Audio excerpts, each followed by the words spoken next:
Hello guys. Okay, so you guys are probably going to get these videos much later on in the day. They were recorded hours and hours ago, but because it takes a while to process, they have to upload, and it takes them hours to upload and process, so y'all are not getting them until later on in the day, later on in the evening. But what we're going to do in this video, guys, my phone died in the last video. I was continuing to speak. I didn't even realize that it had cut off. I knew it was going dead. I was telling you guys it was going dead, but it had actually cut off. So you know, my phone had died, but I did end up going and do what I needed to do, and I'm back at the house. I've been back at the house for probably close to an hour now, and by the time y'all get this, it's gonna be hours down the line. So, but anyway, it's still sunlight out, so that just go to let you know it's pretty early when I recorded these videos. So today we're going to do some more parables of Jesus. We're only going to do about, you know, a couple today, excuse me, and then I'll let that be that for today, and then I'll be back on this week as God leads. But just go with me to Matthew 24. We're going to read verses 32 through 35. We're going to be talking about the budding fig tree. That's going to be one of the parables that we talk about today.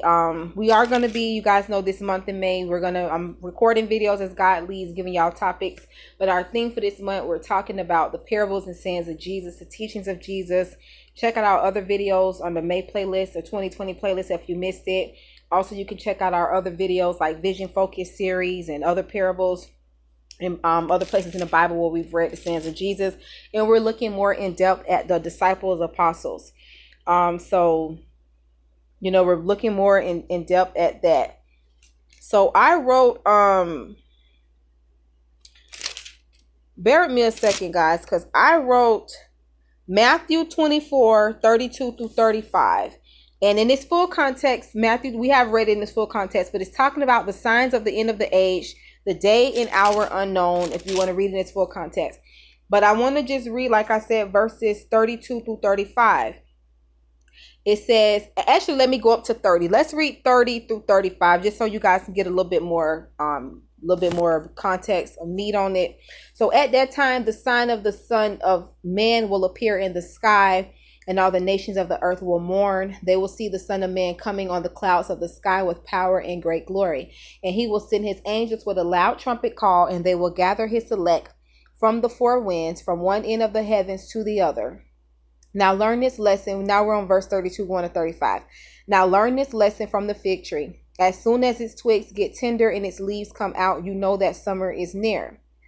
Even so, when you see all these things, you know that it is near, right at the door. I tell you the truth, this generation will certainly not pass away until all these things have happened.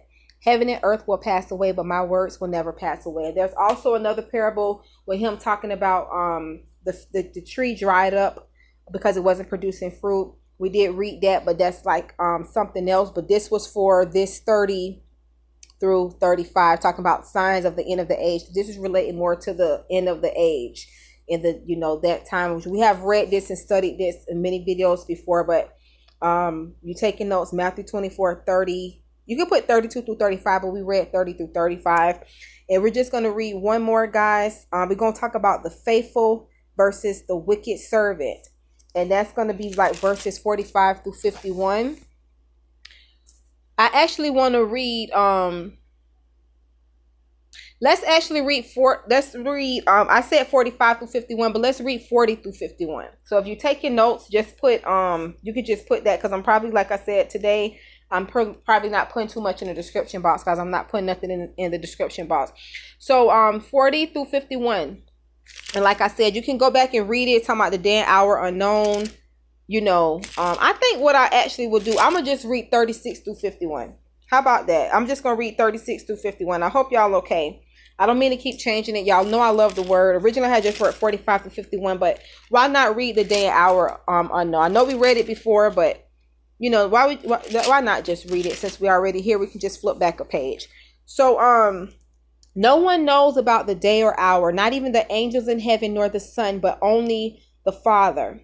As it was in the days of Noah, so it will be at the coming of the Son of Man. We're talking about, you know, the coming of Christ, Jesus Christ, right? For in the days before the flood, people were eating and drinking, marrying and giving in marriage up to the day Noah entered the ark, and they knew nothing, about what would happen until the flood came and took them all away. That is how it will be at the coming of the Son of Man. 2 men will be in the field, one will be taken in the other left. 2 women will be grinding with a hand mill, one will be taken in the other left. Excuse me, guys. Therefore, keep watch, because you do not know on what day your Lord will come. But understand this, if the owner of the house had known at what time of night the thief was coming, he would have kept watch and would have not let his house be broken into.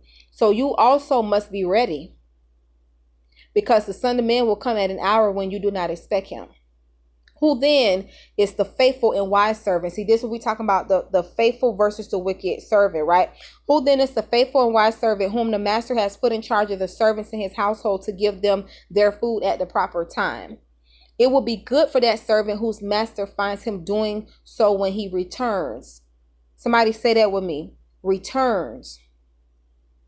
I tell you the truth, he will put him in charge of all his possessions. But suppose that servant is wicked and says to himself, my master is staying away a long time. And he then begins to beat his fellow servants and to eat and drink with drunkards. The master of that servant will come on a day when he does not expect him, and at an hour